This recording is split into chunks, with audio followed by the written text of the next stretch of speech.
Ok, perfecto. Entonces, voy a habilitar el chat.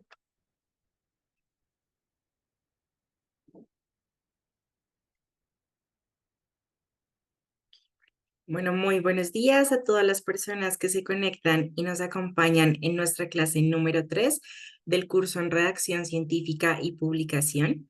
Les agradecemos a todos por estar acá presentes y nos disculpamos de antemano por tantos cambios en el horario y por los últimos links enviados a última hora, pero muchísimas gracias a todos por su comprensión. Y bueno, como siempre, es un honor darles la bienvenida a esta tercera clase de nuestro curso en redacción científica y publicación en español, organizado por la American Chemical Society y su división de publicaciones, ACS Publications. Para aquellos que no me conocen, mi nombre es Juliana García, yo soy científica para ACS en todos los países hispanos de Latinoamérica y estamos desarrollando este curso de 4 sesiones con el propósito de brindar herramientas y conocimientos claves con el fin de fortalecer sus habilidades de escritura científica, también abordar temas fundamentales que van desde la selección de la revista adecuada hasta la correcta estructuración de un manuscrito.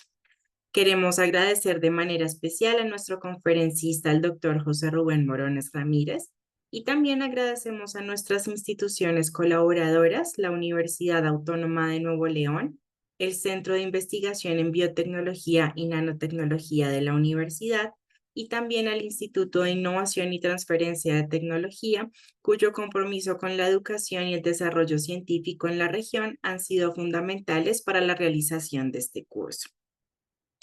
Entonces, antes de darle la palabra a Rubén, me gustaría hablarles un poquito sobre lo que es la American Chemical Society o la Sociedad Americana de Química. En este caso, recordarles que ACS, por sus siglas en inglés, es la principal autoridad global en la publicación de investigaciones científicas con el potencial de revolucionar el futuro de la ciencia. En este caso, ACS ya cuenta con más de 240,000 miembros en 195 países, por supuesto, países como México. También contamos con 32 divisiones técnicas que les permiten a ustedes también especializarse en la química analítica, en la química verde, en la química de los procesos, en la química y en la educación. También contamos con más de 25 capítulos internacionales y más de 1,200 capítulos estudiantiles que en México ustedes los pueden encontrar en el Tecnológico de Monterrey, también en la Universidad Anáhuac, también en la Universidad de las Américas de Puebla, en la Universidad Juárez Autónoma de Tabasco y en la UNAM.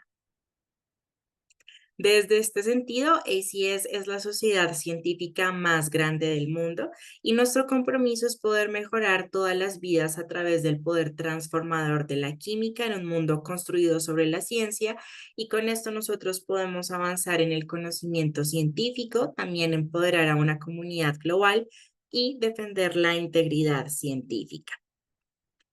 También recordarles que nosotros somos una sociedad sin fines de lucro, por lo que siempre queremos retribuir a la comunidad científica todo aquello que nosotros podemos tener en más de 60 premios en diversas áreas anualmente. También otorgamos más de 3,800 becas para estudiantes de pregrado, así como más de 13,800 estudiantes que se han visto patrocinados gracias a estas becas con 20 millones de dólares, y también tenemos más de 2,000 voluntarios que nos ayudan en todas nuestras misiones a nivel global. De esta manera, ACS cuenta con la división de publicaciones, que es ACS Publications, y ahí ustedes pueden encontrar los recursos científicos más confiables, más citados y más leídos del mundo en cualquier área de la química y otras ciencias relacionadas. Ya contamos con más de 90 revistas de alto impacto en nuestro portafolio. También publicamos 74,000 artículos al año y tenemos en nuestras bases de datos 2,2 millones de artículos desde 1879, en donde salió nuestra primera revista, que es la revista del Journal of the American Chemical Society, y ahí ustedes pueden encontrar en nuestra plataforma todos los recursos, por ende se descargan 11 artículos por segundo y también 345 millones de descargas al año. Y ustedes también pueden comprobar la calidad de nuestras investigaciones, ya que contamos con más de 9.000 artículos por parte de premios Nobel de Química, incluyendo los premios Nobel de este año 2025, con todo el tema de los marcos metalorgánicos. Ahí ustedes pueden encontrar las investigaciones de los ganadores del premio que les permitieron precisamente tener este reconocimiento Nobel en sus investigaciones. Recordarles que a pesar de que nuestro nombre dice Sociedad Americana de Química, no solo somos un contenido en química, sino que tenemos contenidos multidisciplinarios que van desde la agricultura y también los alimentos, biotecnología, ciencias biológicas, ciencias de los materiales, también energía, medio ambiente, sostenibilidad, ciencias de la salud, nanotecnología. También tenemos todas las ingenierías de manera transversal y, por supuesto, todas las áreas relacionadas con la química como tal. Bueno, acá hay algunas de nuestras revistas. Ustedes pueden encontrar la revista ACS Central Science, que también tiene un muy buen factor de impacto y además de eso, la editor in chief o la editora en jefe es la doctora Caroline Bertozzi, que fue ganadora del Premio Nobel de Química en el año 2022. También tenemos la revista Accounts para toda la parte de química. También está el JAX, que es nuestra revista de más prestigio en donde ustedes pueden encontrar las mejores investigaciones en química y en las ciencias relacionadas. También tenemos revistas de reviews como Chemical Reviews. También tenemos revistas especializadas en medio ambiente y sostenibilidad, también en catálisis. De hecho, acá pues podemos encontrar la revista ES Water, que es la revista en donde el doctor Rubén es editor asociado. Y también tenemos la revista de Química Analítica, que es una revista que tiene también muy buen factor de impacto dentro de nuestro portafolio.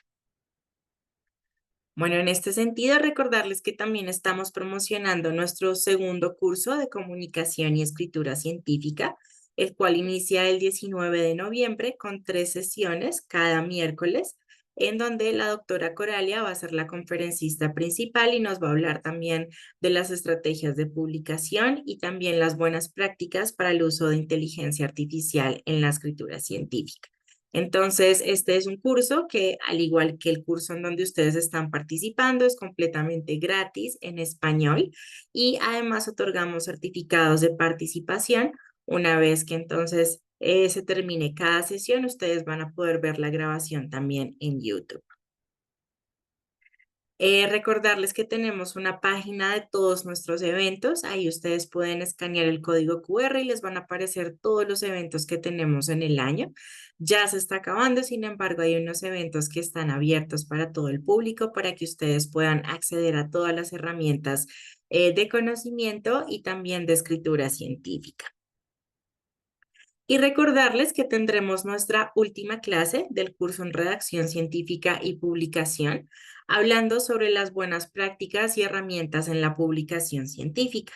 Será el próximo 10 de noviembre en el horario original de las 10 de la mañana, hora Monterrey, en México. Entonces, si no se han inscrito a esa clase, a través de este código QR lo pueden hacer y acompañarnos el próximo lunes a la última sesión que tendremos. Entonces, acá les dejamos los datos de la división. Para aquellos que desean escribirme, este es mi email. Ahí siempre pueden preguntarme todas sus dudas, inquietudes y también me pueden agregar a LinkedIn, en donde siempre estamos publicando todas las actividades de la sociedad. Y sin más preámbulos, me gustaría presentar a nuestro conferencista, el doctor José Rubén Morones Ramírez, quien actualmente se desempeña como editor asociado de la revista ES Water y también es profesor de tiempo completo en la Facultad de Ciencias Químicas de la Universidad Autónoma de Nuevo León en Monterrey. El doctor Morones lidera el grupo de investigación en nanobiotecnología y dirige el Centro de Investigación en Biotecnología y Nanotecnología. También obtuvo su doctorado en Ingeniería Química en the University of Texas en Austin y realizó estancias postdoctorales en el Howard Hughes Medical Institute en Boston University y en el Wyss Institute en Harvard University. También su investigación abarca la nanobiotecnología, la biología sintética, la bioingeniería, con aplicaciones que incluyen terapias antimicrobianas, materiales biosintéticos y soluciones para la sostenibilidad ambiental. Él ha publicado en diversas revistas de alto impacto con más de 15.500 citas en sus trabajos y ha recibido reconocimientos como el Premio Nacional de Jóvenes Investigadores de la Academia Mexicana de Ciencias. También es miembro de la Academia Mexicana de Ciencias, la Academia Mexicana de Ingeniería y la Sigma Psi Research Honor Society. Además, es titular de diversas patentes e invitado frecuente a conferencias internacionales. Entonces, esperamos que disfruten esta experiencia, esta tercera clase, en donde pues se aportarán conocimientos bastante prácticos y útiles para ustedes con el fin de avanzar en sus carreras académicas y profesionales. Entonces, Rubén, te doy la palabra y también la bienvenida y muchas gracias por acompañarnos. Pues muchas gracias, Juliana, muchas gracias a la ACS por brindarnos este espacio. Les agradezco mucho que se hayan conectado, aunque hubo este cambio de horario. Les pido también una disculpa, fue completamente mi culpa, no fue culpa de ACS. Tuvimos ahí una situación, pues, académica administrativa en los horarios y pues de último minuto tuvimos que cambiar el horario. Les ofrezco una disculpa. Pero el curso de la siguiente semana, digo, va a ser a la misma hora como estaba programado. Bueno, déjenme compartirles entonces eh, mi presentación.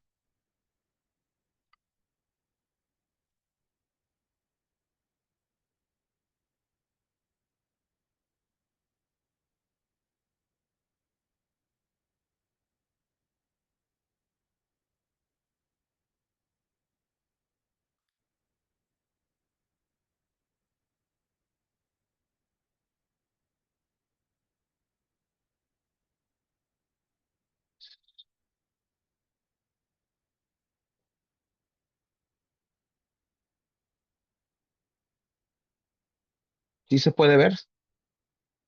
Sí, perfecto, te vemos. Perfecto.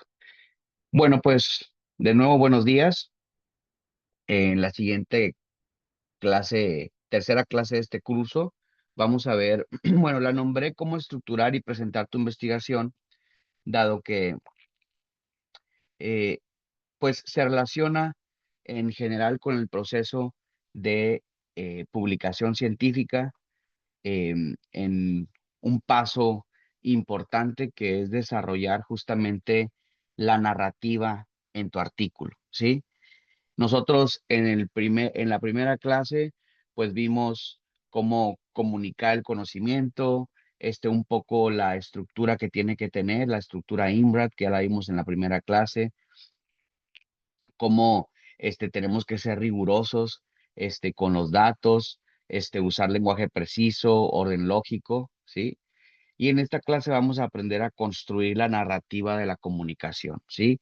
Cómo presentamos visualmente lo que estamos describiendo con palabras y también qué palabras utilizar para generar ritmo, emoción, científica en nuestros resultados y muy importante, claridad. En la clase 2 aprendimos más un poco sobre la estrategia, cómo abordar los editores, cómo piensan nuestros lectores, cómo elegir la revista, etcétera, que es todo el proceso de una vez que ya se escribió el artículo, cómo revisarlo, o cómo abordar esa estrategia de a dónde lo vamos a mandar, cómo lo vamos a mandar, cómo vamos a interactuar con los personajes que nos van a ayudar a publicar ese artículo científico o que tenemos que enfrentarnos para publicar el artículo. Y aquí nosotros vamos en este curso, en esta clase, en esa tercera clase, vamos a ver cómo es que podemos presentar esta información de forma con impacto, con sentido, ¿sí? Y entonces, el mensaje inicial y final de este curso es básicamente cómo transformar tus resultados en una historia que atrape a los lectores y obviamente que atrape a los editores y a los revisores que van a hacer la revisión de nuestro artículo científico. Entonces, como objetivo de este curso, pues tenemos básicamente, ¿cómo le hacemos para tener claridad, para comunicar nuestros resultados y nuestra investigación con claridad? ¿Cómo hacerlo de forma visual? Y pues cómo hacerlo en una narrativa en donde nosotros expongamos al lector o al investigador que está leyendo nuestro artículo, una narrativa amena y disfrutable para el mismo, ¿sí? Porque hay que recordar que la ciencia pues no solo se demuestra, la ciencia también pues tenemos que contarla, ¿sí? Es una comunicación constante que nos toca a nosotros los investigadores. Entonces, la ruta del día de hoy en este curso, pues la dividí básicamente en 5. Primero vamos a ver la estructura INRAD, la vamos a ver desde una perspectiva de la narrativa, no tanto de una perspectiva de como lo vimos en la primera parte, que era de contenido. Vamos a ver la narrativa científica, cómo hacer que nuestros datos, se escriban de la forma más adecuada para llegar al lector. Vamos a ver la parte visual, que son las imágenes, algunos tips de cómo hacer las imágenes y algunos tips también para desarrollar estilo y fluidez en cómo comunicamos la información. Y después vamos a cerrar este, el curso pues con algunas notas de lo que creemos que hemos aprendido y que hemos desarrollado a lo largo de esta horita que vamos a estar aquí.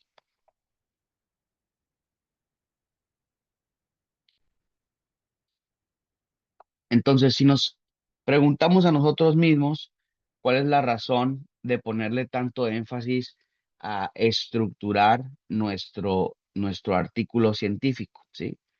¿Por qué tanto énfasis en la estructura? Pues bueno, un artículo bien estructurado, pues obviamente es más fácil de entender y pues obviamente eso va a llevar a toda la parte del impacto del artículo, por ejemplo, que otros científicos tomen los datos que nosotros reportamos para citarlos, para construir un nuevo conocimiento basado en los conocimientos que nosotros estamos publicando, que estamos comunicando a la sociedad y obviamente nos va a permitir publicar este artículo de forma más simple. Podemos decir que la estructura es básicamente la forma en la que los datos y los resultados se conectan con los lectores y la comunidad científica. Sí, esa estructura es muy importante.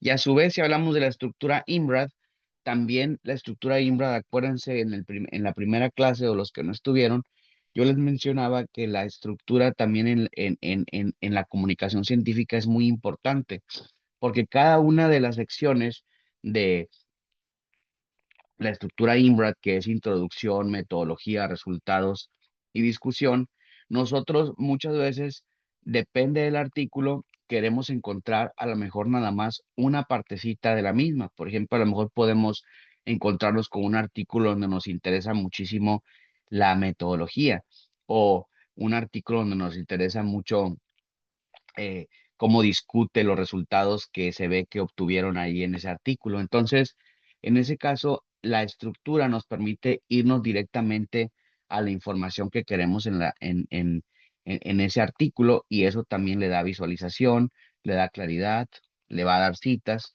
y obviamente va a hacer que los editores, revisores y la comunidad que va a leer ese artículo, pues disfrute la publicación de este artículo.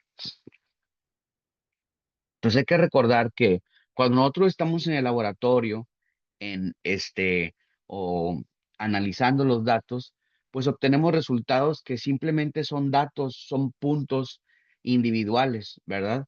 Entonces tenemos que hacer que todos esos datos, ¿sí? Conjuntarlos de la forma más adecuada, de la forma más clara y de la forma más objetiva para que esos datos se conviertan en una historia y esa historia es lo que hace justamente relevante a los datos que obtuviste cada uno de forma individual, ¿sí? Los datos podemos decir que nos generan conocimiento solamente cuando se conectan pues con alguna pregunta, una hipótesis o una interpretación, ¿sí? Entonces, eso es lo que le llamamos nosotros narrativa. Cuando tú esos datos los estructuras para que estén ligados a, como les digo, una pregunta, una hipótesis o una interpretación. Y eso es justamente lo que queremos hacer aquí en este curso. Hay que recordar que nuestro manuscrito es como si fuera una película científica, ¿sí? Estamos escribiendo el guión de nuestra película. Y si nos ponemos nosotros a hacer una analogía con las películas que vemos en el cine, ¿verdad? Pues podemos dividir las cuatro secciones IMRAD que les menciono como si fuera cada una un acto de esta película que vamos a contar. La introducción, pues nos pone a nosotros en contexto, ¿sí? Nos presenta el famoso conflicto, ¿sí? ¿Qué es lo que por qué nuestro artículo es importante, ¿sí? ¿Qué estamos resolviendo? ¿Cuál es el contexto el contexto y cuál es esa pregunta que estamos contestando? La metodología es todo el desarrollo de la película, cómo es que estamos nosotros desarrollando estos resultados, por qué, cuáles son los fundamentos o las herramientas que utilizamos para justamente pues obtener los resultados, ¿sí?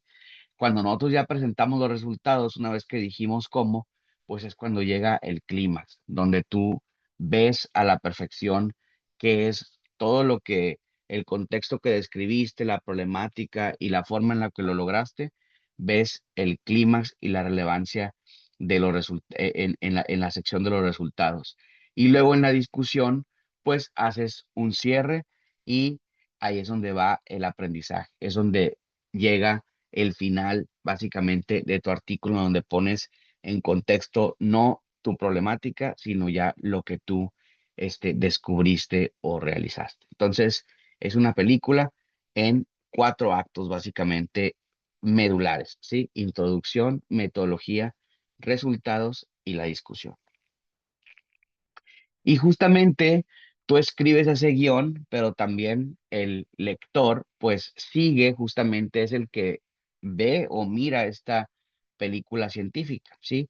Entonces acuérdense que cada sección, como les digo, es un acto de la película. Entonces, en la introducción, nosotros tenemos que asegurarnos que el lector se da cuenta por qué este trabajo se realizó y por qué este trabajo tiene importancia, ¿sí?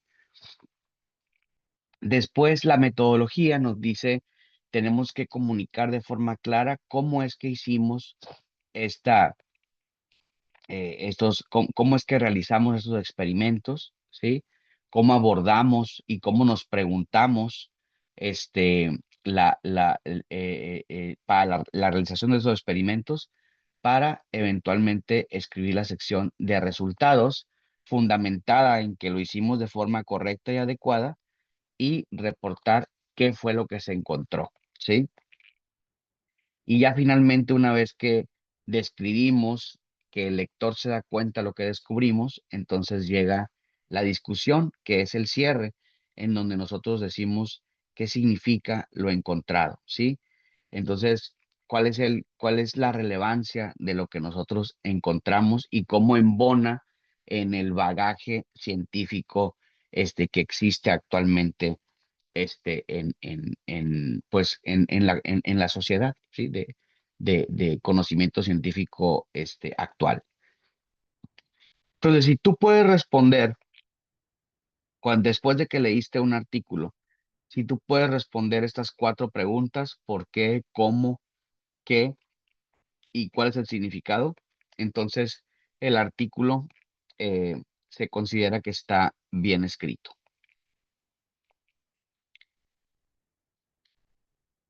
Entonces, hay que acordarnos que la razón por la que nosotros realizamos esta estructura es que el lector esté leyendo nuestro artículo y no tenga que estar constantemente pensando en qué acto de la película va, sino que todo sea una constante fluidez y que el lector obtenga la información adecuada.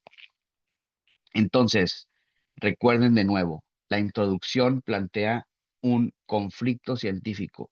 En la introducción, nosotros queremos una parte importante de la misma, y ahorita lo vamos a ver con más a detalle, es que plantea ese vacío de información que nosotros vamos a llenar con nuestro artículo.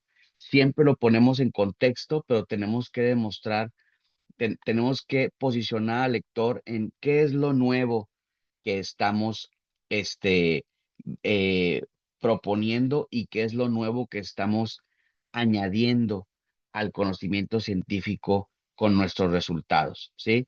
Los resultados son el hallazgo. La metodología es cómo lo hicimos, es el camino que seguimos. Y la discusión es la entrega de ese mensaje a y cómo embona en lo que actualmente ya tenemos como este bagaje científico en la comunidad. Entonces, todo buen artículo, como toda buena historia, tiene un inicio, un desarrollo, un clímax y un cierre. Hay que siempre tomar en cuenta esto y parece repetitivo, pero me gusta acentuarlo para cuando estamos en el proceso de escritura que siempre tengamos en cuenta o que tomemos en cuenta esta situación y que al menos sepamos que cuando leemos nuestro artículo respondemos a todas estas preguntas. Entonces, como les había comentado en la sesión uno, ¿sí? La columna vertebral del artículo es la estructura IMRAD, ¿sí? Todo artículo tiene una estructura, pues quizá no, o sea, invisible, porque recuerden que pues es mejor cuando el lector, si está leyendo todo el artículo, no tiene que estar constantemente viendo, ay, estoy en la introducción, en los métodos, sino que todo tiene que fluir. Pero también no tan invisible como para alguien que quiera venir a ver un acto en particular. Por ejemplo, les mencionaba, si quiero venir yo a ver los resultados o la metodología, e encontrarlo rápidamente dentro del artículo, ¿sí? Entonces, la estructura IMBRA es un esqueleto narrativo, ¿sí?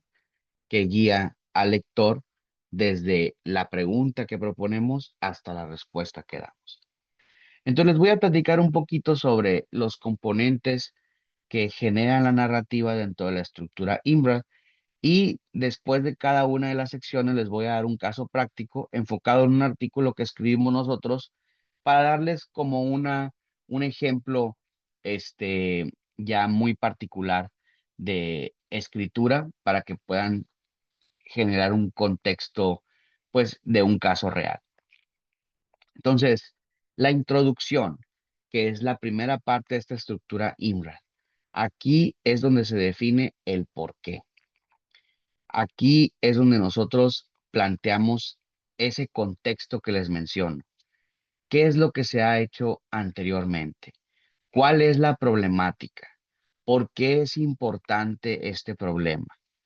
¿Cuál es el vacío científico o el vacío de datos que nosotros estamos llenando con este artículo que estamos escribiendo? ¿Y cuál es el objetivo del mismo? ¿Sí? Es el primer acto del artículo y explica de nuevo por qué tu estudio debe de realizarse, por qué este estudio es importante. Entonces, cuando un lector lee la introducción, ese lector debe de comprender cuál es el problema que estás abordando, ¿sí?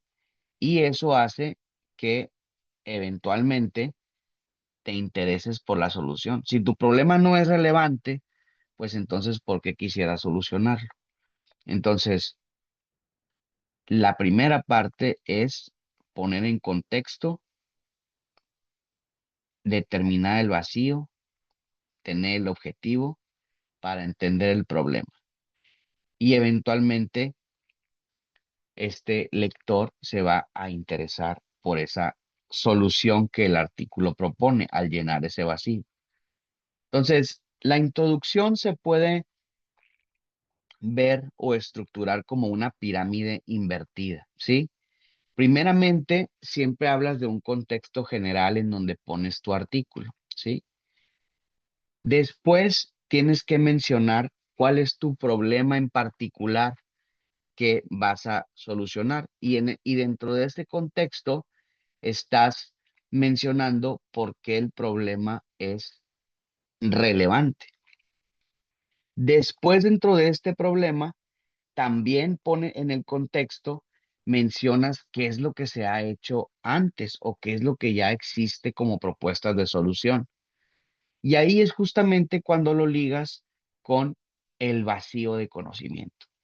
Mi problema es este, está dentro de este contexto, yo lo han intentado solucionar de formas distintas o hay estas propuestas de solución o hay esto que se ha hecho con respecto a este problema, pero hay este vacío y eso es lo más importante porque ahí es donde le añades una componente extra de importancia, porque es donde tú dices, aquí es donde hay un vacío que se tiene que llenar o abordar. ¿Qué es lo que te llega después? ¿Qué es lo que te lleva a el objetivo del estudio? Que es justamente, pues, la forma en la que tú vas a llenar ese vacío totalmente o al menos parcialmente, ¿sí? Lo cual eventualmente te da la relevancia científica. Entonces vas de más a menos. Contexto general, problema específico, el vacío específico, lo que específicamente ese vacío tú vas a abordar y todo eso que es lo que aporta. Entonces, nosotros podemos decir a grandes rasgos cómo pudiéramos escribir alguna o una sección pequeña dentro de un contexto amplio de la introducción. Por ejemplo, despite advances in nanomaterials for biomedical applications, o sea, aquí ya te está diciendo que ha habido muchos avances en nanomateriales para aplicaciones biomédicas. Little is known about their genetic regulation. Entonces, aquí está el vacío. Aquí estás poniendo tú lo que los avances que ha habido, lo que poco se sabe, ¿sí? Aquí está el vacío, aquí está el contexto, aquí está el vacío, ¿sí? Y aquí está el objetivo en particular. Poco se conoce sobre la regulación genética y luego lo más específico en estas condiciones. Entonces, básicamente, estás poniendo todas las partes de la introducción. Obviamente, tu introducción va a estar estructurada de esta forma y cada sección de la introducción también que tiene que tener un estilo similar. Entonces, así tú eres breve, eres claro y siempre estás planteando el vacío en el conocimiento. Ahora, muchas veces podemos cometer algunos errores cuando escribimos la introducción. Por ejemplo, empezar a hacer exhaustiva la revisión de la literatura, o sea, tratar de poner demasiados artículos o demasiados resultados que se han obtenido anteriormente que ponen en contexto tu artículo. Entonces, hay que seleccionar cuáles son los datos realmente que ponen en un contexto importante nuestro artículo, ¿sí?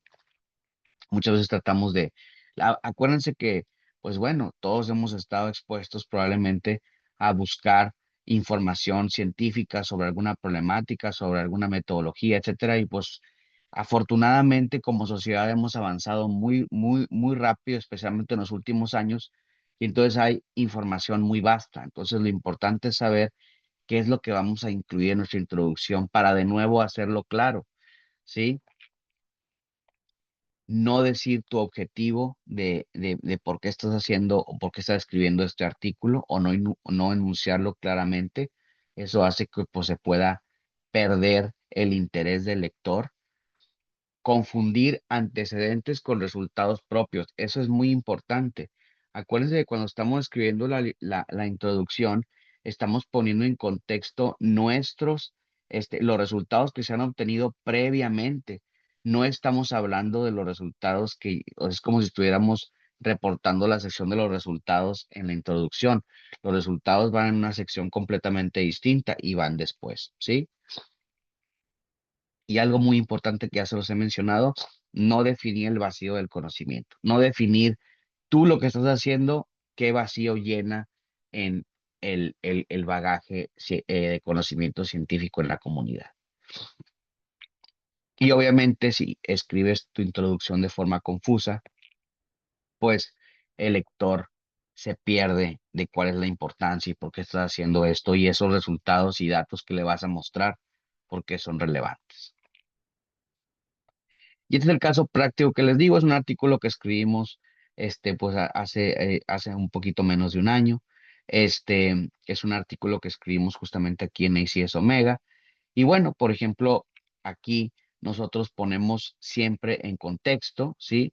Entonces el contexto es la parte inicial de tu introducción. Hablas un poco del problema. Por ejemplo, aquí hablamos nosotros de cómo transformamos residuos en bioplásticos, por qué es importante producir bioplásticos, etcétera, ¿sí? Y entonces luego aquí tenemos nosotros el vacío, que es se menciona el vacío y aquí mencionas cómo tú llenas el vacío. Este artículo explora la conversión de estos residuos, ¿sí? En bioplásticos para aplicaciones de películas delgadas. Y aquí está el objetivo o en qué contexto se hace, ¿sí?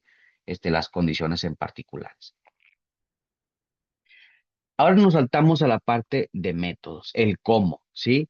Los métodos pues deben de ser muy claros porque al final de cuentas esta sección nos explica qué hicimos, ¿sí?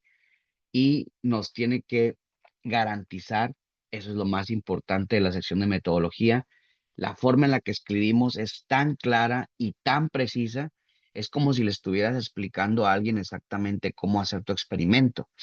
¿Por qué? Porque la sección de métodos tiene que garantizar que otras personas puedan replicar tu experimento para en base a eso construir nuevo conocimiento, ¿sí? Entonces, si alguien no puede repetir nuestro experimento, pues la ciencia, básicamente, esos conocimientos, pues no existen porque nadie más los puede replicar. Ahora, algunos tips de la narratividad para escribir la metodología. Siempre sigue un orden lógico, no un orden cronológico, ¿sí? Muchas veces estamos tentados a decir cronológicamente o en el tiempo cómo es que desarrollamos nuestra investigación, pero a veces la forma en la que hacemos investigación no tiene un sentido o no tiene un sentido lógico de forma cronológica. ¿Por qué? Porque muchas veces hacemos un experimento y nos damos cuenta con los resultados que obtenemos ahí en ese momento que necesitábamos hacer algo antes, ¿sí? Y entonces, pues lo hacemos para complementar lo que ya hicimos. Entonces, pues es un camino, el camino cronológico es un poquito más de aprender y estar desarrollando la ciencia y irla armando sus piezas, pero cuando ya se la describes a alguien, pues tiene que tener un orden lógico, ¿sí?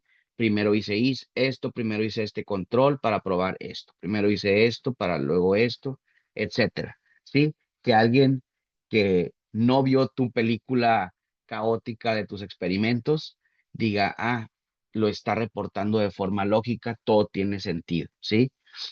Es importante usar subtítulos descriptivos cuando escribimos nuestra metodología, que cada una de las secciones con un subtítulo tú puedas ver perfectamente de forma rápida qué métodos estás describiendo ahí, ¿sí? La metodología, acuérdense, se los mencioné en el primer curso, se escribe en pasado, ¿sí? Y tienes que tener voz activa moderada, ¿sí? Tienes, por ejemplo, decir we measured, we observed, we heated, etcétera. Todo es nosotros y una parte activa de verbo, ¿sí? Y tener mucho cuidado en incluir todos los detalles, controles, parámetros clave, etcétera. Acuérdense, tienes que escribirlo tan a detalle que alguien lo pueda replicar, tus resultados, tu experimento. Entonces, a veces una imagen dice más que 1000 palabras, ¿sí? Entonces, una buena figura, pues, si hacemos una representación gráfica de de nuestros experimentos, pues nos puede ahorrar varias líneas de texto y aparte brindarle esa claridad al lector de cómo realizamos el experimento. O sea, hacerle una ruta, podemos hacer un mapa de pasos, no una lista, sino un mapa de decir, bueno, tomé esta muestra, la traté así, la analicé así, obtuve estos resultados y luego lo interpreté así, ¿sí? Entonces, esta buena figura pues puede poner en contexto especialmente toda la parte experimental, que son estas tres partes, y cómo esta parte experimental abona a las secciones futuras, ¿sí? De nuevo, el caso práctico, por ejemplo, aquí nosotros, como ven, en la parte de métodos, pues le agregamos nuestro subtítulo, ¿sí? Que pone en contexto, por ejemplo, aquí vamos a hablar de la preparación de los extractos de residuos agroindustriales. Y como pueden ver, pues ponemos datos muy precisos de peso, temperatura, de revoluciones por minuto si centrifugamos, de cantidades de volúmenes, etcétera. Entonces, todo eso pues garantiza que alguien pueda reproducir, ¿sí? El experimento. Ahora, la siguiente parte de la estructura INRAD son los resultados, ¿sí? El resultado muestra el qué, ¿sí? Entonces, ¿quieres mostrar los resultados? Es la sección más corta a veces de los artículos, pero es la más importante. Todas las otras secciones le dan servicio a los resultados. La introducción, recuerden, la pone en contexto, la metodología dice cómo le hiciste, todo para que los resultados se muestren de forma clara y luego la discusión pues pone los resultados en contexto. Entonces los resultados tienen que ser mostrados, ¿sí? Deben hablar por sí mismos. Aquí es donde tenemos la mayor cantidad de desarrollo de datos y estos datos tienen que estar estructurados de forma adecuada y ser claros. Por eso se construyen figuras, se desarrollan tablas, se desarrollan patrones, que vamos a hablar un poquito más a detalle en esto, un poquito más adelante de las figuras en particular, pero cada resultado debe conectar con una idea previa que habías desarrollado en tu introducción, donde mostraste cuál era el objetivo, cuál era tu hipótesis, ¿sí? Entonces, cada resultado debe conectar con una idea central o hipótesis. Tienes tus datos, este fue un hallazgo y cuál es el mensaje que quieres que estos datos dan. Y entonces, pues tienes una figura, tienes que desarrollar los datos de forma clara. Cuando tú tienes unos datos que vas a presentar en una figura, pues quieres tener la menor cantidad de elementos que no que no estén ligados perfectamente al resultado. Por ejemplo, usualmente si pones muchas líneas, si saturas la imagen, ¿sí? Si no pones rotulas los ejes, ¿sí? Entonces tienes que ser claro que cualquier elemento de la figura tenga algo que ver. Si un elemento no abona nada a el entendimiento del resultado, entonces se debe de eliminar. Y en particular, tienes que tener siempre un pie de página que te diga a detalle qué es lo que estás desarrollando. Y por ejemplo, en el caso práctico, ¿sí? Nosotros tenemos los resultados. En aquí, pues en los resultados tienes que utilizar números en particular, ¿sí? ¿Qué es lo que obtuviste? De forma muy clara. Recuerden, siempre ponerlos la estadística de los mismos, ¿sí? Y comparar directamente este, con con dentro de los resultados que obtuviste. Los resultados no deben de ser redundantes, ¿sí? Y no debe de haber opinión en los resultados. Muchas veces nos gana la, pues al estar contando la narrativa, de poner alguna opinión o poner algo que sugerimos que pudiera pasar. Eso va un poquito más y de forma muy cuidadosa en la discusión. En los resultados van solo los datos. Como podemos ver aquí, es la producción, obtuvimos tanto, con esta estadística comparado con los datos del control, ¿sí? Y dar un poquito del potencial de eso para luego hablar de los siguientes resultados, ¿sí? Acuérdense que todo tiene que tener lo que llamamos un hilo conductor, que vamos a hablar también ahorita un poquito más a detalle.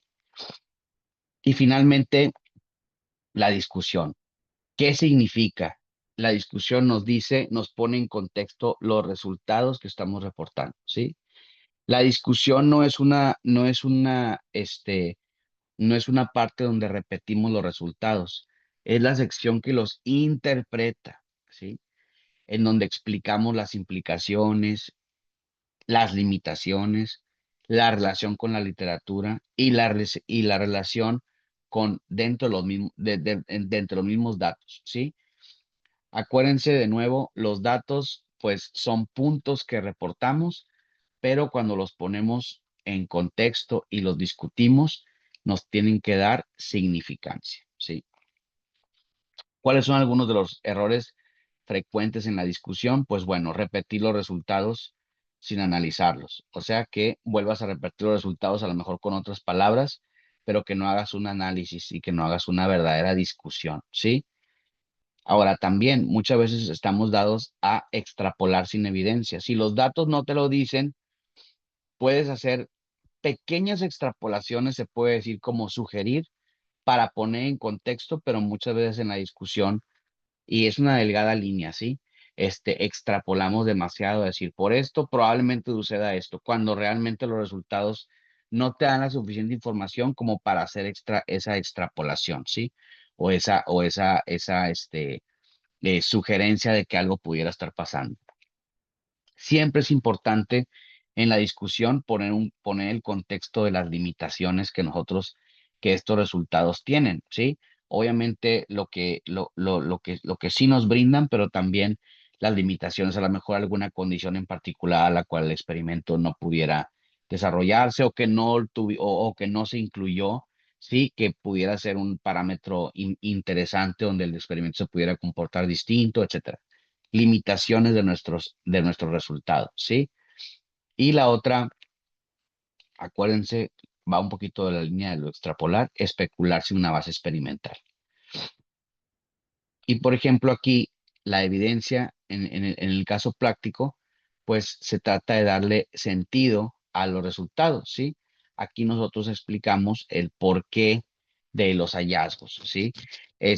Lo conectamos con un impacto real al final. Por ejemplo, esto que encontramos, pues pudiera influenciar positivamente la producción de los procesos. ¿Por qué? Porque hemos comprobado que pues el material es más sostenible en base a datos, etcétera. Sí, entonces se pone en contexto.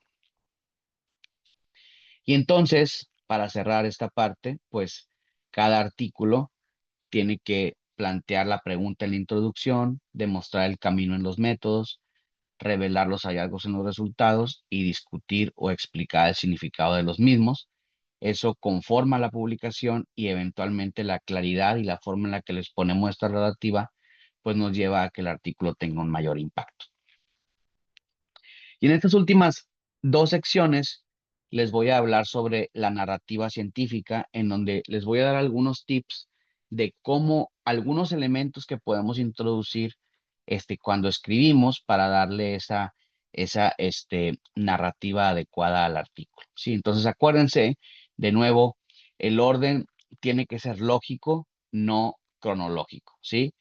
El orden narrativo tiene que priorizar lo lógico para poder comprender, ¿sí? Lo que estamos tratando de explicar.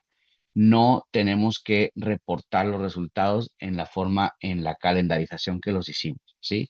Lo narrativo permite al lector seguir una historia científica, acuérdense, como si fuera una película, en donde sea fácil leerlo, ¿sí? Aunque quizá a lo mejor dijimos, oye, inclusive, por ejemplo, cuando hacemos las revisiones, siempre ahí la cronología siempre inclusive si fuimos cronológicos muy bien y todo salió perfecto como pensábamos la forma lógica, cuando nos llegan las revisiones, pues siempre tenemos que hacer experimentos antes, a lo mejor incorporar algo que no habíamos tomado en cuenta, entonces tenemos que hacer un experimento que a lo mejor debió haber sido antes, etcétera. Entonces, de nuevo, cuando lo expones, pues no dices, esto lo hice después, aunque debió haberse hecho en este orden, sino que simplemente lo narras como si lo hubieras hecho en el orden lógico, que te explica bien los resultados y el contexto.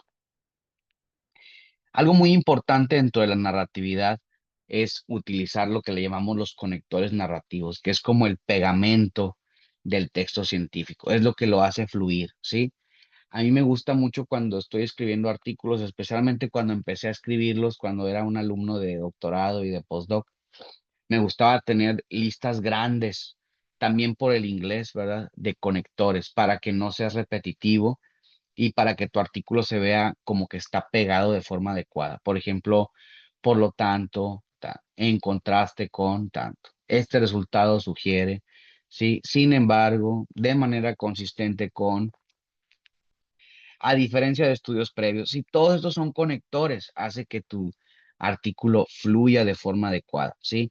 Que no se vea como que está cortado y que no está pegado bien, ¿sí?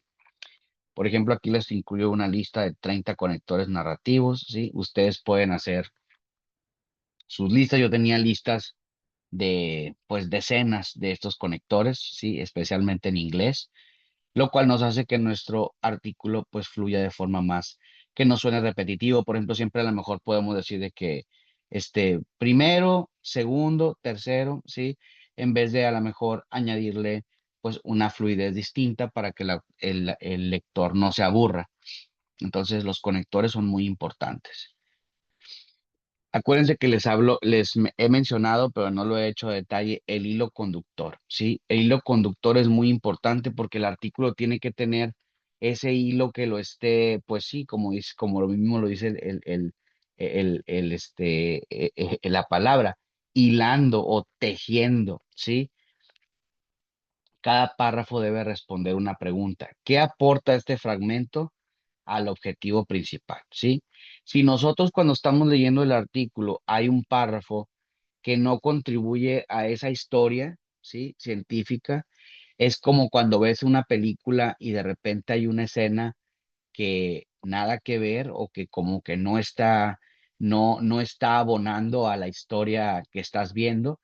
Muchas veces eso hace que una película pues pierdas el interés o que te pierdas como espectador o como lector en este caso, ¿sí? Entonces, si un párrafo no contribuye a la historia, probablemente es un párrafo que sobra y que tenemos que eliminar o tenemos que reescribirlo para que se vea claramente cuál es su aporte a la historia. Por ejemplo, vamos a ver un texto plano contra un texto que tiene narratividad, ¿sí? Tú puedes decir, se midió la actividad de la enzima en diferentes condiciones. Es un texto plano, ¿sí? Es un texto que no tiene tanta claridad. En cambio, si incluyes toda la parte narrativa, es para evaluar la hipótesis sobre el efecto del pH en la estabilidad enzimática, se midió su actividad bajo distintas condiciones. E inclusive aquí puedes decir, bajo estas condiciones en particular. Entonces, esta es una narrativa, ¿sí? Aquí estás diciendo exactamente qué haces de forma clara, involucras datos particulares que pueden al lector en un contexto y este no tiene esa narratividad y aparte no tiene esa objetividad.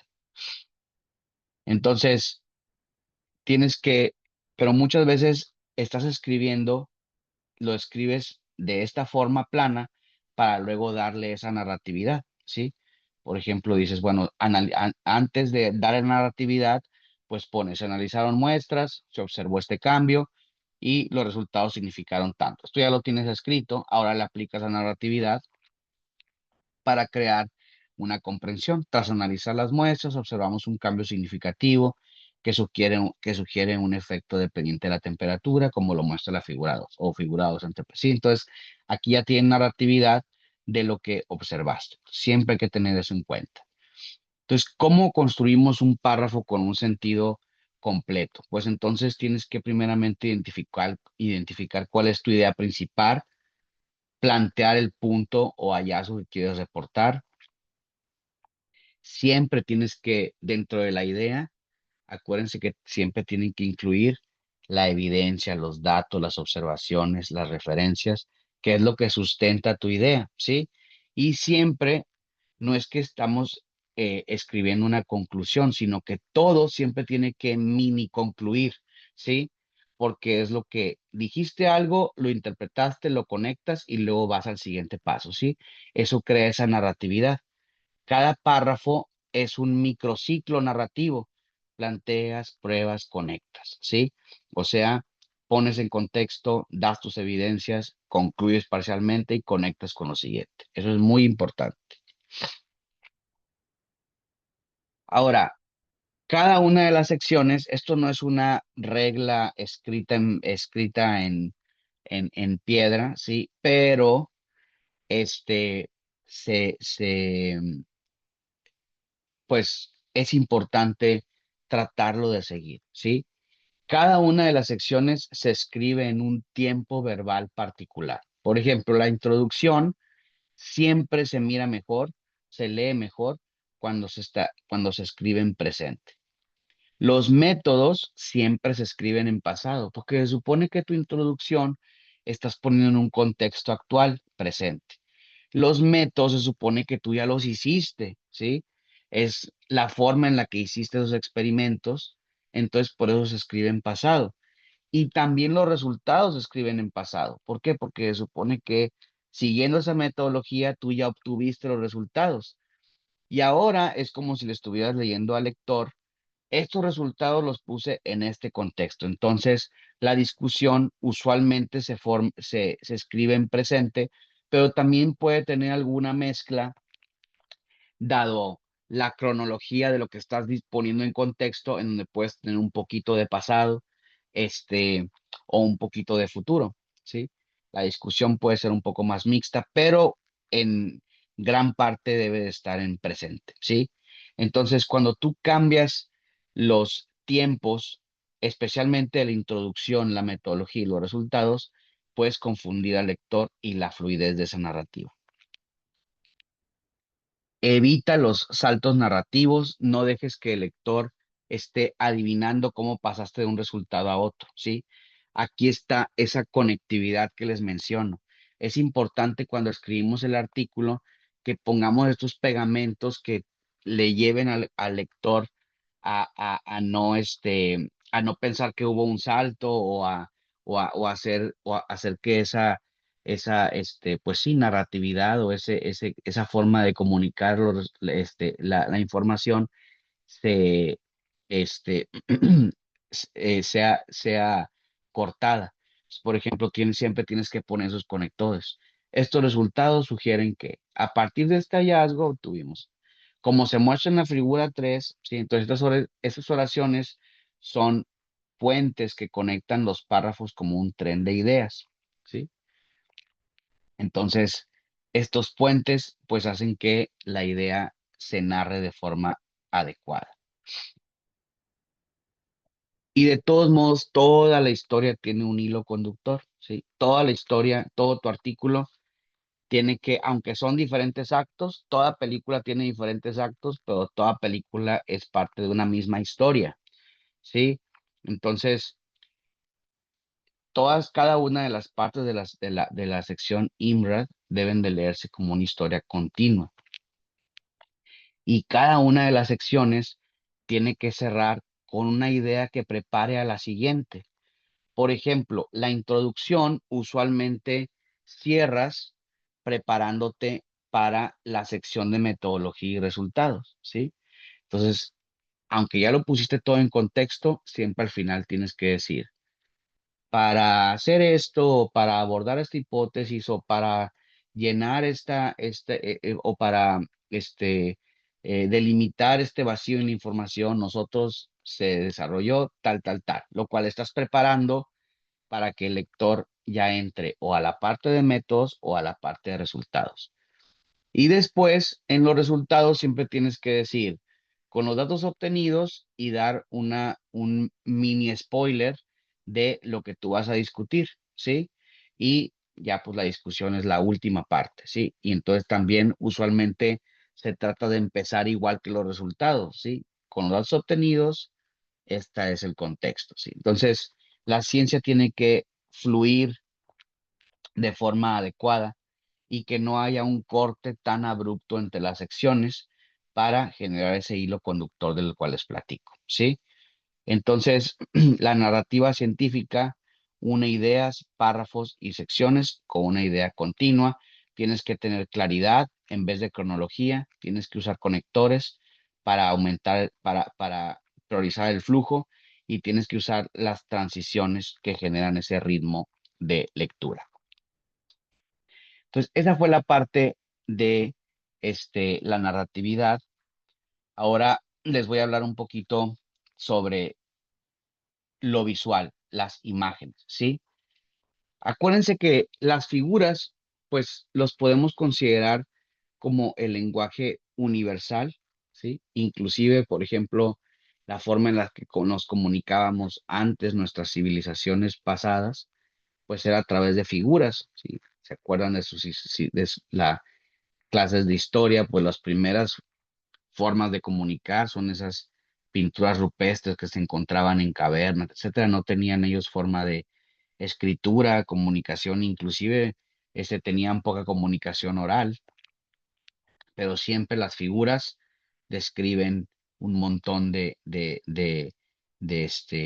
pues de pensamientos o de instrucciones de forma clara, ¿sí? Entonces, inclusive nosotros ahora con la parte del idioma, el inglés o el español o nuestro idioma materna, las figuras pues pueden ser un lenguaje universal, no necesites hablar la misma lengua para entender una comunicación. Entonces, el 90% de los lectores usualmente mira primero las figuras antes de leer el texto. O sea, un gran porcentaje de los lectores pues nada más ve las figuras para darse una idea de qué es lo que el artículo le va a comunicar ya de forma escrita, ¿sí? Y obviamente, pues, como dice el dicho, y ya se los he repetido, una imagen dice más que mil palabras, ¿sí? Entonces, una buena figura comunica mucho más rápido que una página escrita.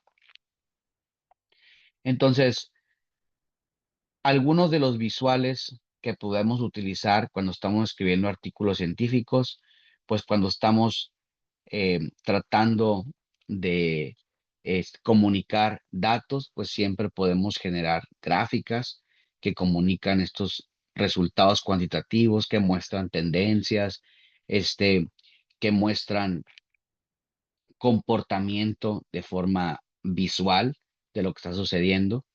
Muchas veces cuando queremos transmitir conceptos, pues podemos utilizar esquemas, podemos utilizar figuras este, compuestas que resumen ideas complejas, ¿sí?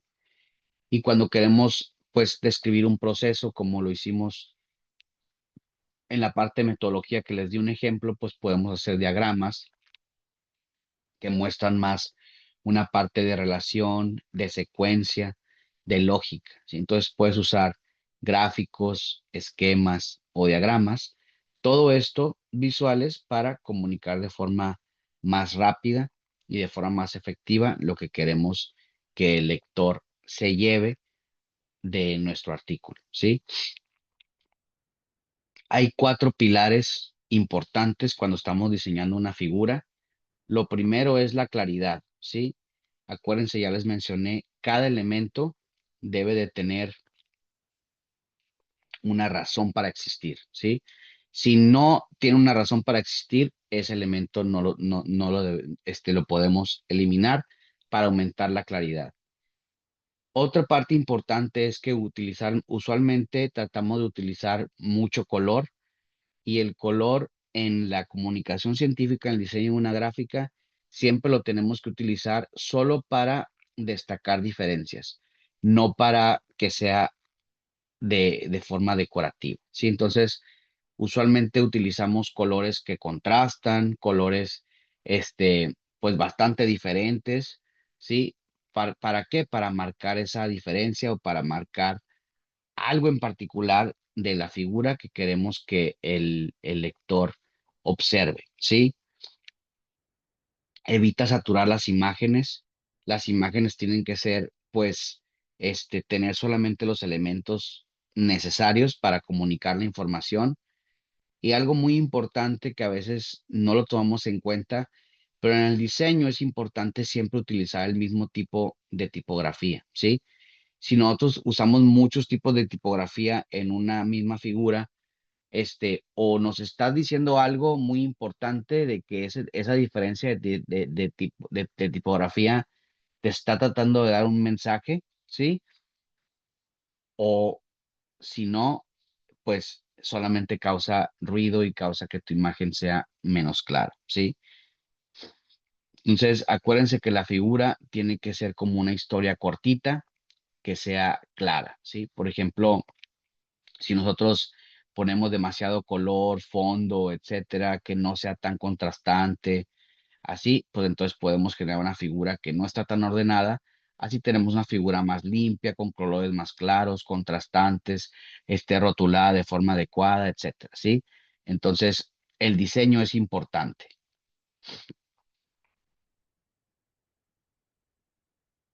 Ahora, algo también muy importante cuando hacemos una figura es el pie de figura que le llamamos, ¿sí? Entonces, el pie de figura, vamos a decir que es parte de la figura, ¿sí? Y te debe de ayudar o inclusive contar la historia completa. Si no es una etiqueta, sino que tiene que decirte esa figura que te está diciendo, cuál es lo más importante que te dice esa figura, para que cuando leas el pie de figura y observes la figura o viceversa, pues haga esa sinergia de entendimiento y de comunicación al lector, ¿sí?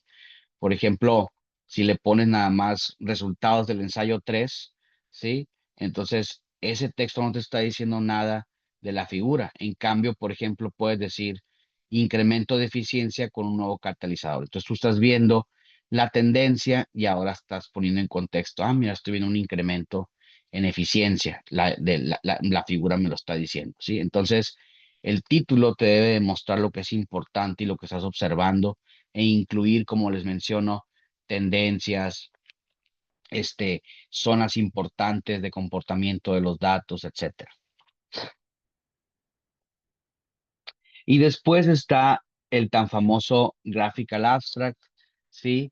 Que ahora ya cada vez es más común que los artículos te lo pidan. El Graphical Abstract es contar eh, tu contribución de tu artículo o contar tu artículo en una imagen, la historia de tu artículo en una imagen.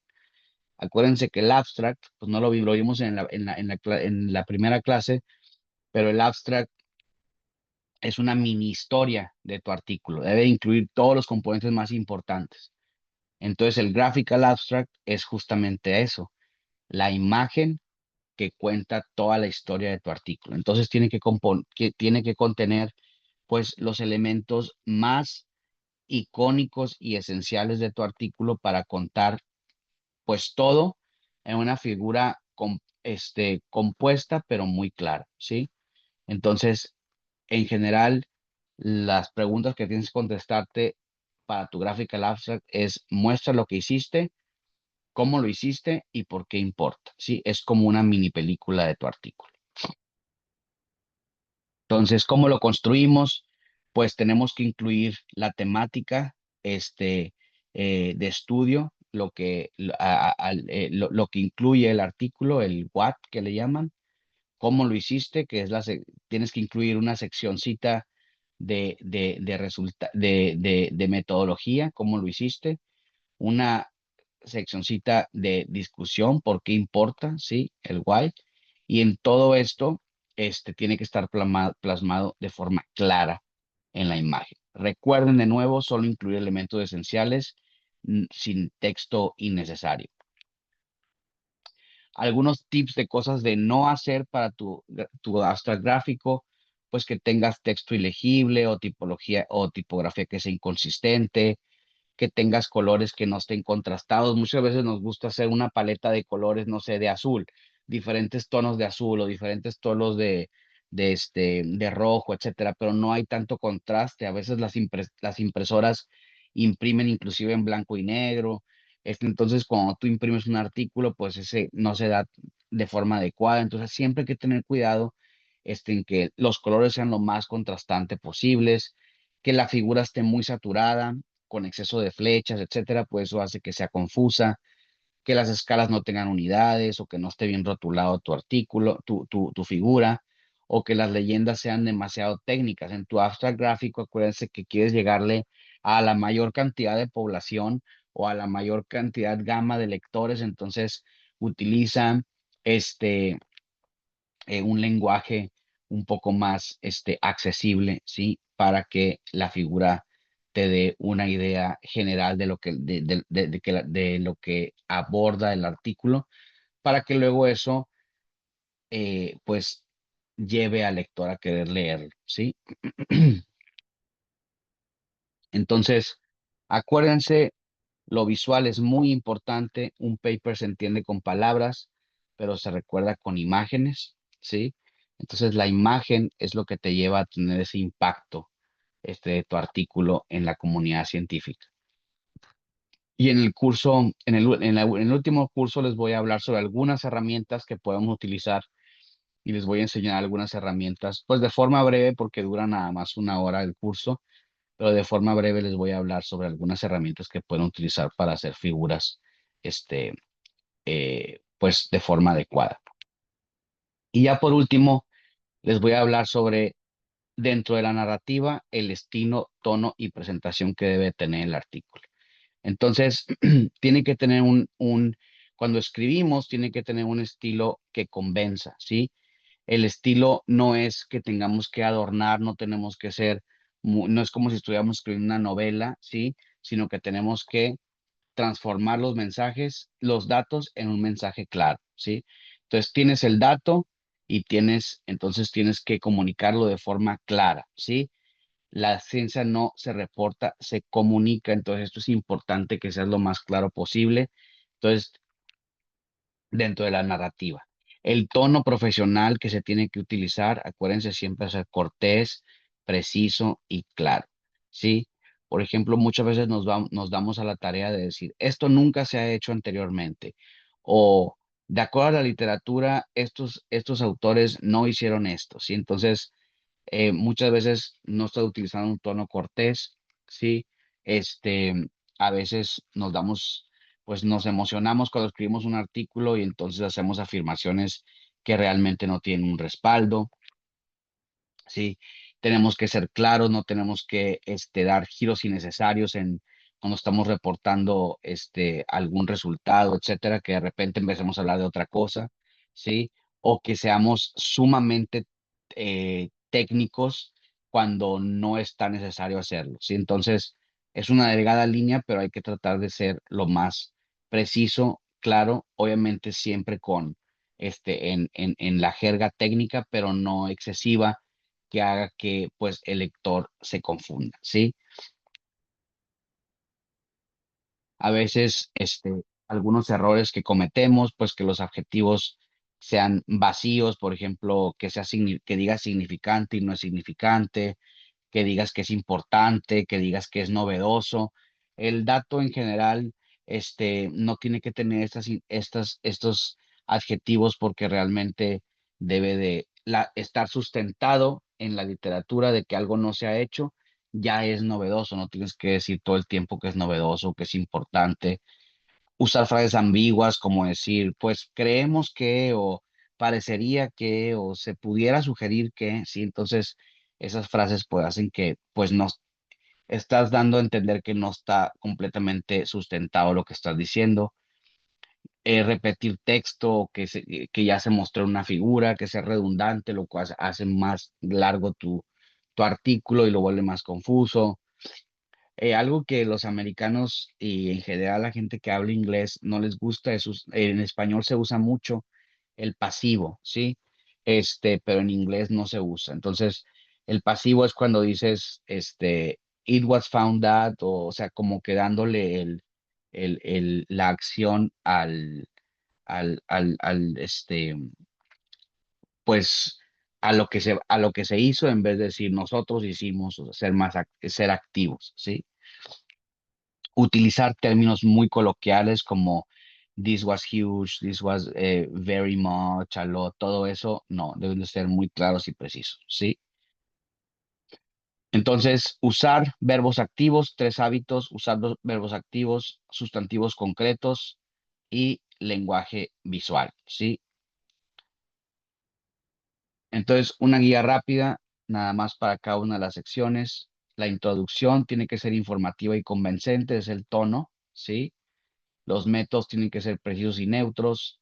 Los resultados tienen que ser directos y visuales. Y la discusión tiene que ser analítica y reflexiva. Entonces, todos los escritos combinan la estructura INRAD, ¿sí? Y en base a estas recomendaciones que les dije, pues cada una de las secciones va a estar escrita de forma adecuada. Reflexiones, recuerden que un paper bien escrito no solo se lee, lo recordamos, ¿sí? Y por lo tanto, pues lo vamos a citar. Acuérdense que cuando nosotros publicamos un artículo, pues queremos compartir los conocimientos que nosotros en el laboratorio encontramos, ¿sí? Pero cuando lo presentamos de forma adecuada, pues inspiras a los demás a que utilicen esos resultados para seguir construyendo sobre ellos. Entonces, cada artículo que escribimos, pues es una oportunidad de construir una comunidad científica y de avanzar la comunicación global y de avanzar el desarrollo de nuevos conocimientos. Entonces, recuerden, en la próxima sesión, buenas prácticas y herramientas, les voy a hablar sobre algunas de las herramientas que podemos utilizar. Esta es solo una imagen, no es el 5 de marzo, ¿sí? Es la siguiente semana, el lunes. Ética y autoría responsable, herramientas y cómo utilizar la visibilidad de las publicaciones, impacto de las publicaciones, lo que vamos a ver en la siguiente clase, que es el 10 de noviembre. Y no sé si tengan alguna pregunta o duda. Bueno, muchísimas gracias, Rubén, por esta charla, como siempre, muy enriquecedora. Y efectivamente tenemos un par de preguntas por parte del público. Y acá nos dicen, ¿es necesario o es mejor que los resultados y discusiones estén separados? Yo acostumbro ponerlos en una misma sección. Eso ya es mucho de estilo. A mí en particular también me gusta incluirlas juntas porque siento que fluye mucho mejor la información. Cuando están separadas es un poquito más difícil no ser redundante en otra vez llamar al resultado para discutirlo. Pero hay que tener cuidado cuando escogemos la revista, que la revista te permita hacer eso. Hay revistas que son muy, este, explícitas en que los resultados y la discusión tienen que ir separados. O revistas que también son explícitas en decir que los resultados y la discusión van juntas. O hay revistas en donde te dan la libertad a ti de hacerlo como tú quieras, ya sea separado o junto. Entonces, nada más hay que tener cuidado de eso.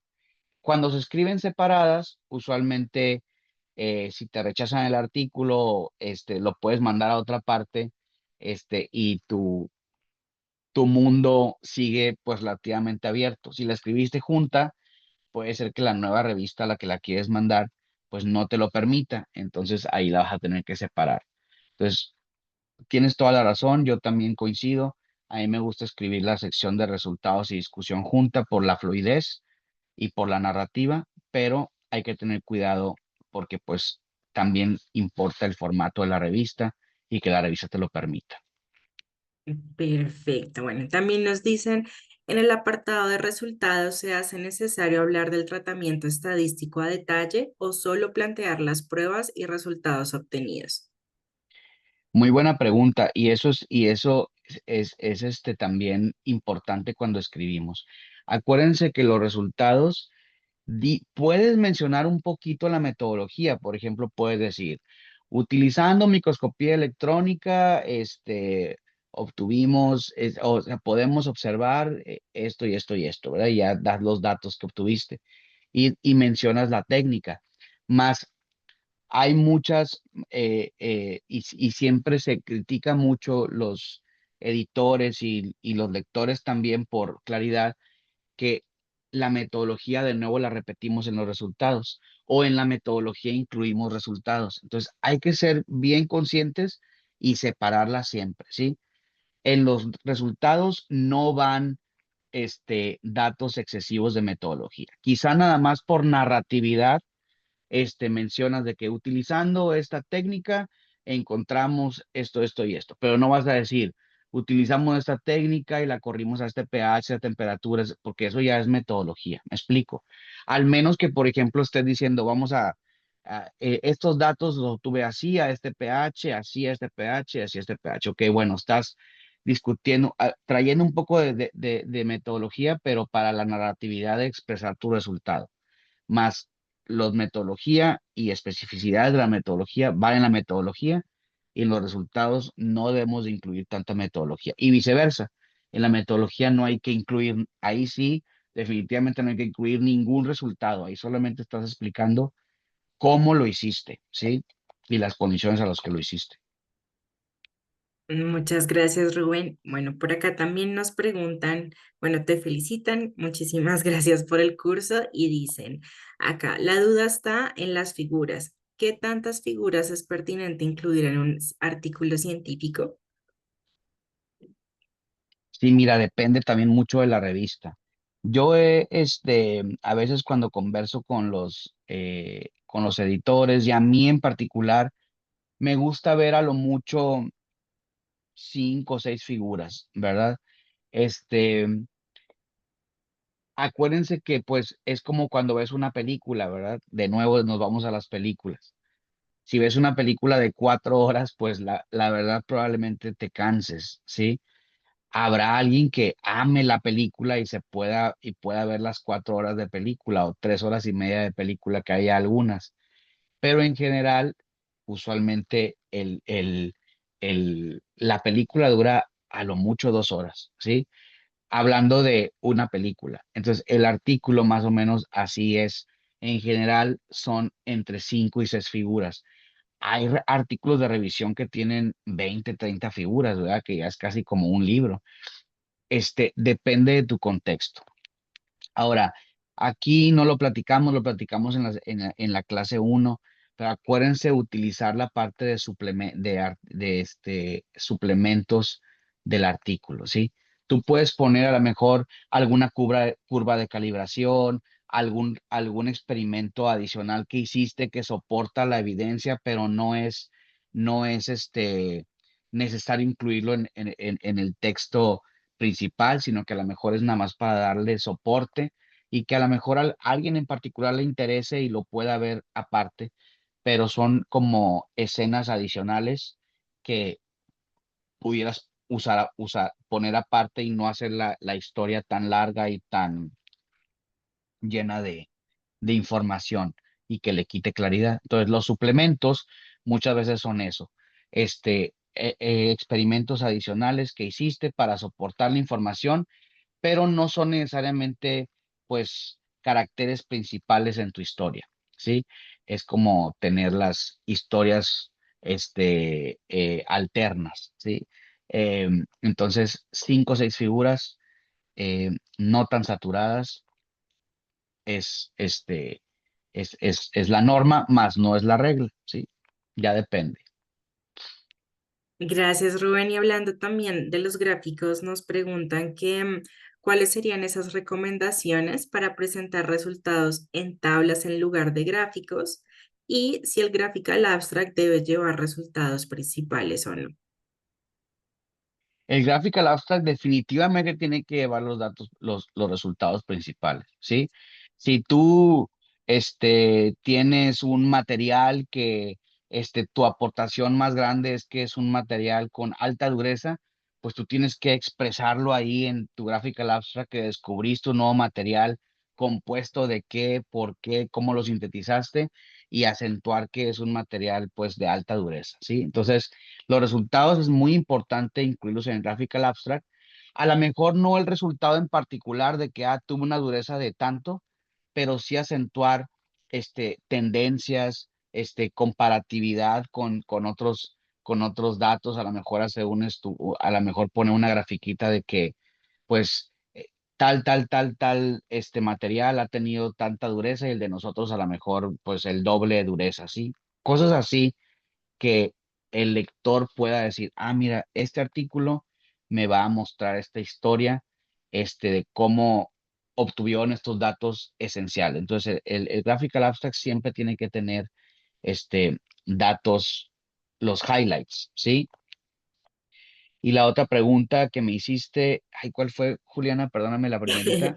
No, tranquilo, que cuando debemos poner tablas y no figuras. Ah, o sea, las tablas es cuando quieres organizar mucha información, este, que a lo mejor visualmente se vería difícil de hacer. Por ejemplo, imagínate que tú dices, oye, yo, por ejemplo, se me ocurre, ¿no? Hice pruebas antimicrobianas de este antibiótico con 50 cepas, ¿verdad?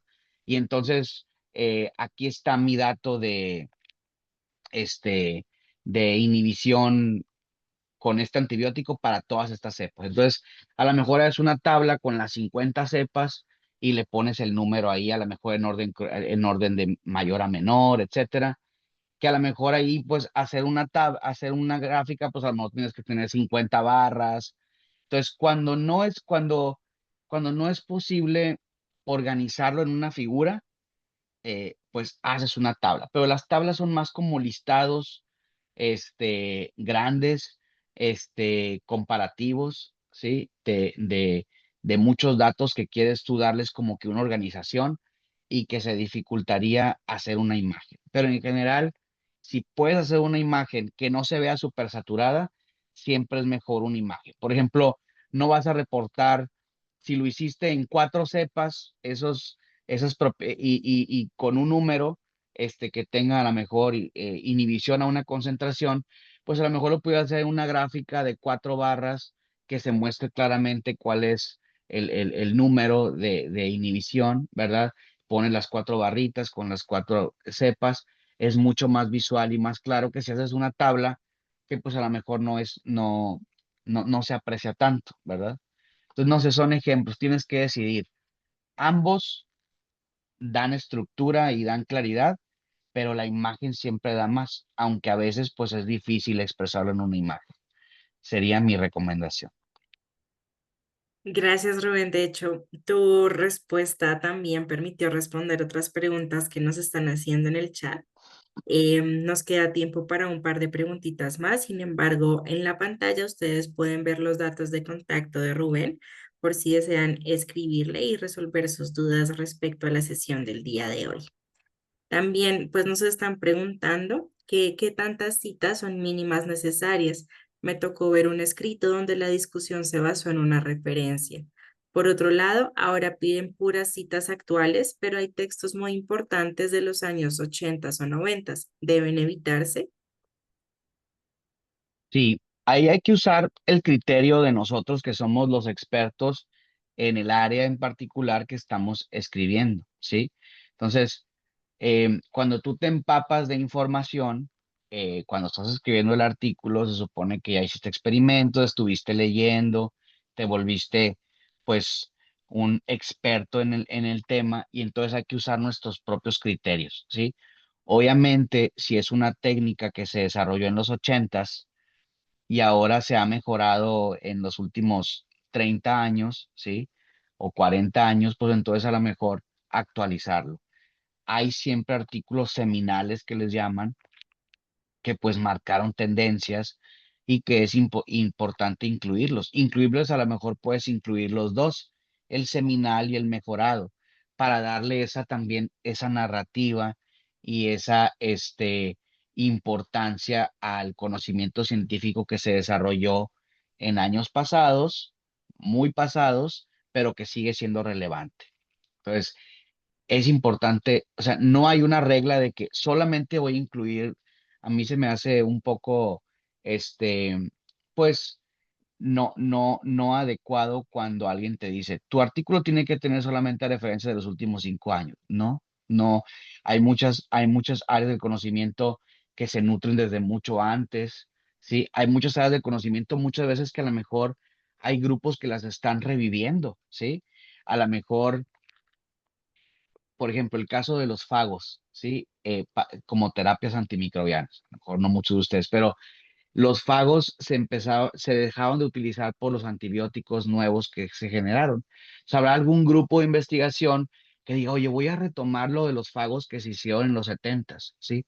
Entonces, no hay una vasta información de uso de fagos actual. Entonces, empiezan a encontrar datos relevantes, pero tus referencias van a ser muy viejas porque nadie ha trabajado en eso. O a lo mejor un área muy, muy nueva, ¿sí? Tampoco, si empiezas a trabajar con CRISPR, ¿verdad? Que se descubrió hace 10 años más o menos, pues entonces no vas a tener referencias tampoco, este, icónicas del pasado. Entonces, todo depende de tu área de investigación. Hay que ser, este, eh, pues, lógicos y, claros. Lo que sí no nos gusta a los editores es que trates de poner demasiadas referencias para datos.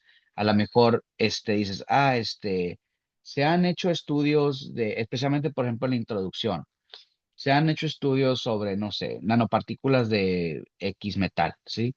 Entonces, y pones, no sé, 20 referencias. Pues no, o sea, con que pongas algunas actuales que tengan relevancia contigo, 3 4 que realmente abonen a que un lector vaya y vea esa referencia.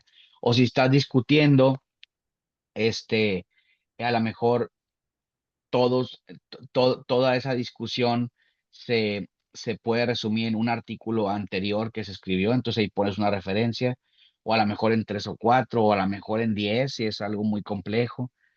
Entonces todo depende, lo de las referencias.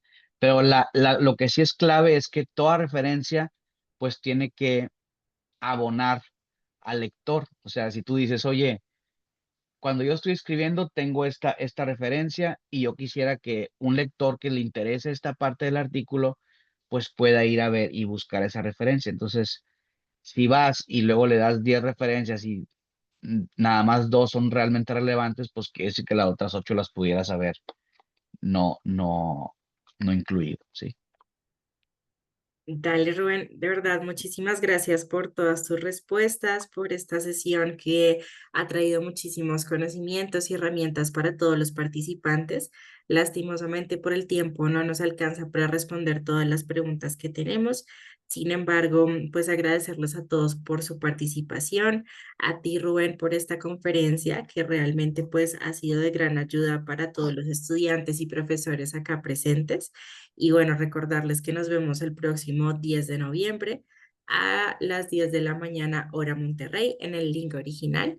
Entonces, no sé, Rubén, si tienes alguna otra palabra y ya concluimos con esta sesión.